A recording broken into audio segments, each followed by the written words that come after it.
Dire-diretso tayo mga ate at kuya. Pakinggan po natin ang vlog ni Miss Maharlika patungkol sa mga DDS double agents or sa mga peking Duterte supporters. Marami silang nalilinlang. Alright? Isa sa mga clues kung sino yung mga peking DDS agents na yan or mga tao ni Mangga ay sila yung mga umaaway sa akin. At sa mga naninira sa rally sa EDSA. Or hindi naniniwala na EDSA ang huli nating pag-asa.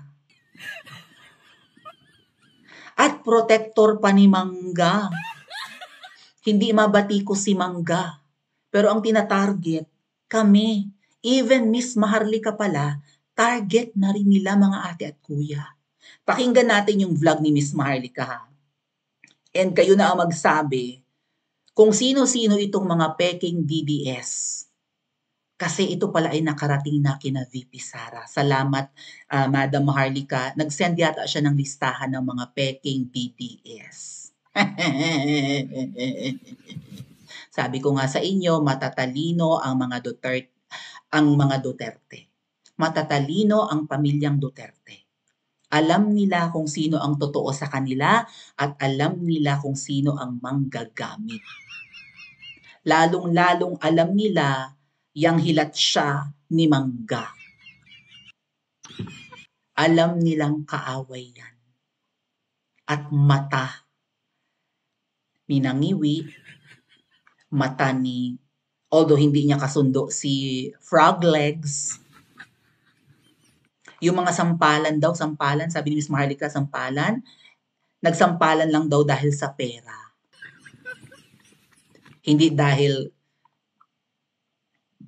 excuse me, hindi dahil hindi masaya si Mangga na ang budget natin ngayong taon ay most corrupt budget of all time. Kasi ang ating budget ngayong taon ay nakalagay sa ayuda na, right? Maraming binawasan, maraming inalsa ng budget para lang magkaroon ng legal vote buying through ayuda. Kasi pag nabigyan ka ng politiko ng ayuda, hindi man binili ang boto mo, babango ang pangalan nila sa'yo kasi nakatikim ka ng pera galing sa gobyerno or galing sa politiko through ayuda. Kaya yung impactang Manggang yan, kasabwat yan ng kadugo eh. Anong magagawa natin? Pakinggan natin si Miss Maharlika, mga ate, kuya, mga kababayan. Pangmatalinuhang simple lang na kahit toddler maintindihan. Kasi may mga nababasa ko. Paano ka magtitiwala sa isang tao na sumusuporta kay Sara Duterte o sa mga Duterte tapos binibuild up si Amy? Itodo ko na lang to ha. Ayan. Ay, meron naman tayong gugurgurin. Alright. Okay. Goodbye, Maria. 2026. Okay. Ito, I have to tell you. Actually, alam na ng mga Duterte kung sino to mga taong ito. May matutuwa dyan. May matutuwa dyan talaga na palangga ko din. Huwag ka mag-alala palangga. Nakarating na yan. Alam na ng mga Duterte kung sino yung double agent na yan. May nabasa ako eh. Kung sino yung mga yan. Yang mga taong yan, whether vlogger yan o politiko, di ba sabi ko yung nagsisip-sip na sila ngayon? Alam na ni Inday yan. Sabi niyo sa akin, yung mga eksena dyan, wala naman ako access sa mga yan. Hindi ko naman nakausap si Inday, hindi ko naman nakausap si Pangulong Duterte, yung pamilya nila, hindi ko naman nakausap yan. At bakit ako makikipag-usap sa kanila? Hindi naman ako sip-sip. Wala naman akong kailangan kay Inday, hindi naman ako tatakbo. Siguro pag tatakbo ako, doon kausapin ko si Inday. Pero ngayon, Diyos ko, for what? Mapagbintangan pa ako na ganito ganyan, di ba? Pero, alam na ni Inday kung sino yung mga tao yan sumasakay sa pangalan nila. Kasi ako pinipilit nila akong sirain eh. May mga nakikita ako may nagme-message sa akin. Asa na yun? Asa yung mga kaanuhan natin dito? Nawala na. Okay. Nawala na yung mga eksena natin dito. Okay. Ito pang matalinuhan. Di man tanga yung mga Duterte. People, well, kasi politiko sila. Pag may lumalapit sa kanila, ganun talaga. Like sa akin, may mga lumalapit. User lang pala. Kasi as a vlogger like me, hindi kasi ako bastos. Pag may lumalapit, Marlica, I love you. Marlica, you're so brave. Diba? Okay, thank you, darling. Pero I'm not stupid para hindi ko alam kung gagamitin ako or what. Ang dami nang gumamit sa akin eh. Dapat nga, ano na ako ngayon, matibay na ako. Sabi ko, ayoko nadagdagan yung kaibigan ko. Pero hindi, okay lang din. Ang kailangan lang talaga discernment. Nireport ko na kayo eh. So, gagalit na naman sila sa akin. Actually, nireport ko kayo. Kayong mga nagpapanggap, kayo, hindi na kami magpapabudol pang muli. Si Amy Marcos, alam niya, sa sinapupunan pa lang, adik si Marcos Jr. O itodo na natin. Yung mga expose ko, I think nasabi ko na ito sa inyo. Yung mga expose ko, alam ni Amy Marcos yun dati. Kaya di ba, Soro, andyan dyan ka. Si Scorpion, alam mo yan, Scorpion, andyan kayo. Si Palangga, Dennis Scorpion. At kayo dyan. Wating-wating, alam nyo yan. February, March, bago si Inday nag-resign, June 19 ba siya nag-resign? June 20, no? Pinaasa ni Amy Marcos ang mga Duterte. Not only supporters, kundi ang mga Duterte. Pinaasa niya na magsasalita si Amy laban sa kapatid niya at sasabihin niyang adik siya. Ito, may ebidensya ako nito eh. Hindi lang natin pwedeng labas kasi tahimik naman tong kausap ko. Ito, Amy ha, huwag na tayo maglokohan ha. Amy, nagpabigay ka ng mensahe, di ba, sa akin? Di ba? Na huwag ka na munang puruhan kasi lalabas ka. Kaya nga ngayon, sabi ko, tignan natin, sabi ko sa mga audience ko, tignan natin baka iba naman si Amy Marcos. Ano sabi ko sa inyo? Mga kababayan, tignan natin, baka si Amy magsalita, may mga drama siya noon. Panginoon, napapaligiran po ng demonyo ang kapatid ko. Remember that? Akala ko noon magsasalita siya. Meron tayong mga backup dancer sa mga ganyan. Pinaasa mo si Inday Sara. Eto, nakarating sa akin information. I think this is gonna be my first time to say.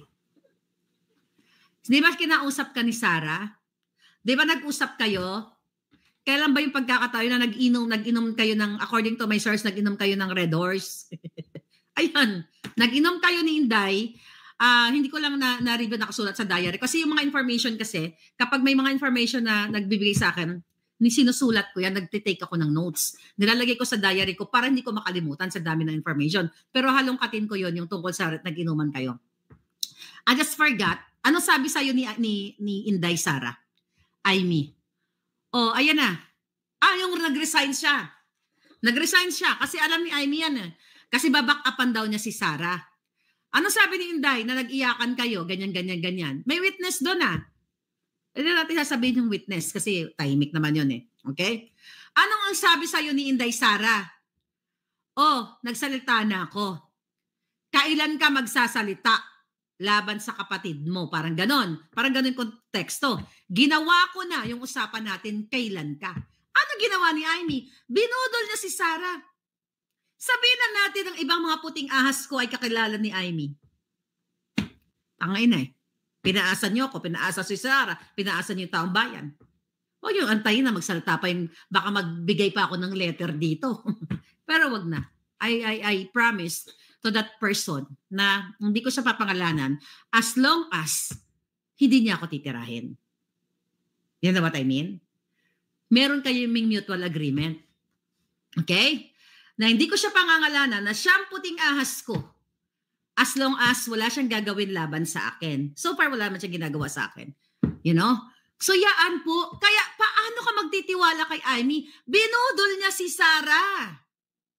Binudol niya yung taong bayan. Alam niyang adik si Marcos Jr. Sinabi ng puting ahas na magsasalita, di ba? Balikan niyo yung vlog ko, na magsasalita na si Amy at sasabihin niya na si Marcos ay bangag. Even yung pulbong video na yan, alam ni Amy yan prior to that exposure o expose ko. Okay. Naalala ko yung sinasabi ni Miss Maharlika na magsasalita na dapat si Mangga at nag-abang ang lahat. Nagsalita na pala si VP Sara, kumbaga nag-resign na siya, 'di ba? Nag-resign na siya as DepEd Secretary, nag-resign na siya as co-chair yata ng co-vice chairman ng NTF-ELCAC. As in ano na lang, yung trabaho na lang niya ay vice president. Nag-quit na si VP Sara at nagsalita na siya ng kung ano man, baka laban na nga sa Administrasyong Marcos or something. Basta nag-quit na si VP Sara. So, si Amy Mangganon parang nangako na magsasalita na siya patungkol sa pagiging addict ng kanyang syupatembang. Nag-abang ang lahat sa GMA 7. Alam niyo ba yon? I think sa 24 oras program ng GMA 7. Magpapa-interview yata siya sa GMA 7, baka kay Mel Chanco. Yung 24 oras, yung katapat ng TV Patrol, yun. Aamin na daw, ibubuking na daw ni Mangga ang kanyang kapatid na nagpupulvuron. Pero hindi yun natuloy. Pinaasa ni Mangga si VP Sara na magsasalita siya. Ang daming nag-post niyan. Ang daming nag-abang nun sa live coverage ng GMA 7 dahil lalabas doon si Mangga. Hindi niya tinuloy. Binudol, nangako na daw di ba? Parang gano'n, nagkaroon na ng agreement, uminom daw ng Red Horse, sabi ni Miss Marlica, nag-inuman. Binudol ni Mangga si VP Sara. So alam ni VP Sara na gagong kausap si Mangga. Tarantadong kausap, pipiliin pa rin niya ang kanyang kadugo kesa kaibigan. Kaibigan nga ba? After all, blood is thicker than water. Right? Tapos ipagtatanggol ng mga double agents si Mangga. Baka nga mamaya yung puting ahas ni Miss Maharlika, double agent din. Kasi may nakarating sa akin na isa sa mga double agents or isa sa mga peking DDS ay babanatan na si Miss Maharlika. Or tatargetin na si Miss Maharlika or magiging topic na ng live niya si Miss Maharlika. Pero girl, ako na ang magsasabi sa iyo. Girl ka ba or whatever? Ako na nagsasabi sa iyo, hindi ka papatulan ni Miss Maharlika kahit ano pang yaw-yaw mo. Bakit? Hindi kanya ka-level. Gusto mo lang sumikat. Gusto mo lang magmagaling. Kasi ako, pwede pa kitang itapik, pwede pa kitang batikusin. Okay? Pwede nating sabihin magka-level tayo or at least mas mataas ang level mo sa akin kasi sabi nga, mas matalino ka kaysa sa akin. Ang talino, isang aspeto lang ng pagkatao yan, ng isang individual. Isang, di ba, parte lang ng kanyang buong pagkatao. Ang katalinuhan. Kumusta naman ang puso mo? Kumusta naman ang kaluluwa mo? Right?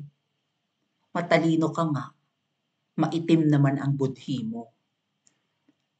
Baka nga wala ka ng kaluluwa dahil pinamamahayan ka na ng demonyo. Nakukuha nyo? Aanhin mo ang talino. Binanggit na nga ni Miss Maharlika. May mga matatalinong katulad ni Dilima at kung sino-sino pa. Maitim naman ang budhi. Kung anong meron ng isang tao, pantay-pantay yan. Brain, spirit, soul, and heart, and physical body. Kaya nga 3 persona. Kahit na ang Diyos natin, mga Katoliko, 3 persona. Diyos Amay, Diyos Anak, Diyos Espiritu Santo.